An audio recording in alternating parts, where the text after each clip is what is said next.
शेखर एक छोटे से गांव का गरीब लेकिन ईमानदार किसान था।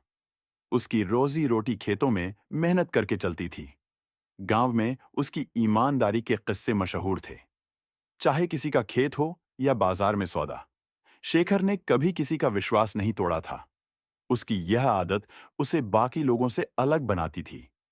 हालांकि उसकी आर्थिक स्थिति बेहद खराब थी, लेकिन उसने कभी अपने सिद्धांतों से समझौता नहीं किया।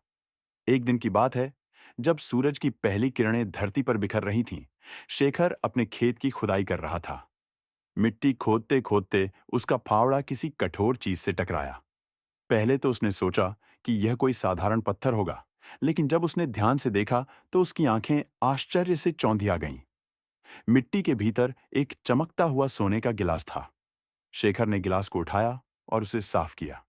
गिलास की चमक ऐसी थी कि उसकी आंखों को विश्वास नहीं हो रहा था। उसके मन में कई विचार आने लगे। इस गिलास को बेचकर वह अपनी गरीबी दूर कर सकता था। उसके बच्चों की पढ़ाई का खर्च निकल सकता था, घर की मरम्मत हो सकती थी और वह एक सुखी जीवन जी सकता था। लेकिन फिर उसके अंदर की नैतिकता ने दस्तक दी। शेखर सोच में पड़ गया। क्या यह सही होगा कि वह इस गिलास को अपने पास रखे? क्या यह गिलास किसी और का हो सकता है? उसने खुद से पूछा, अगर यह गिलास मेरा नहीं है, तो क्या इसे घर ले जाना चोरी नहीं होगी? उसके दिल ने उसे सही रास्ता दिखाया। उसने फैसला किया कि वह इस गिलास को अपने पास नहीं रखेगा। शाम होते ही शेखर ने गिलास को एक कपड़े में लपेटा और गांव के मंदिर की ओर चल दिया। मंदिर गांव का सबसे पवित्र स्थान था और वहां की देखरेख पुजारी जी करते थे। शेखर मंदिर पहुंचा और पुजारी जी के सामने गिलास रख दिया। पुजारी जी ने जब गिलास देखा तो उनकी आंखें भी हैरानी से फैल गईं। पुजारी जी ने पूछा, शेखर, यह गिलास तुम्हें कहाँ मिला? शेखर ने पूरी बात बताई।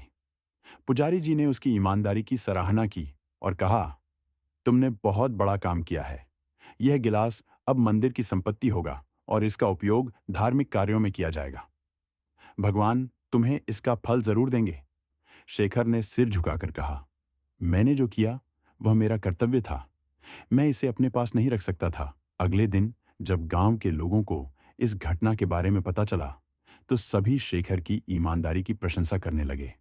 लोग उसकी सच्चाई और नैतिकता से प्रभावित थे। गांव के सरपंच ने एक सभा बुलाई और सभी को शेखर के योगदान के बारे में बताया। उन्होंने कहा, शेखर जैसे लोग समाज की असली पूंजी होते हैं। हमें इनका सम्मान करना चाहिए। सभा में मौजूद सभी लोगों ने शेखर की सहायता करने का संकल्प लिया।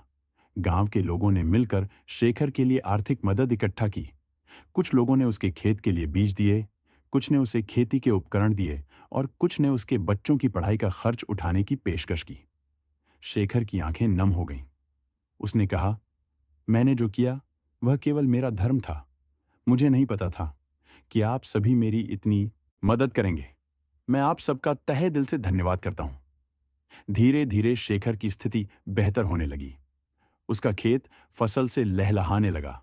उसके बच्चे अच्छे स्कूल में पढ़ने लगे और घर भी पक्का बन गया। गांव के लोग उसे एक आदर्श के रूप में देखने लगे।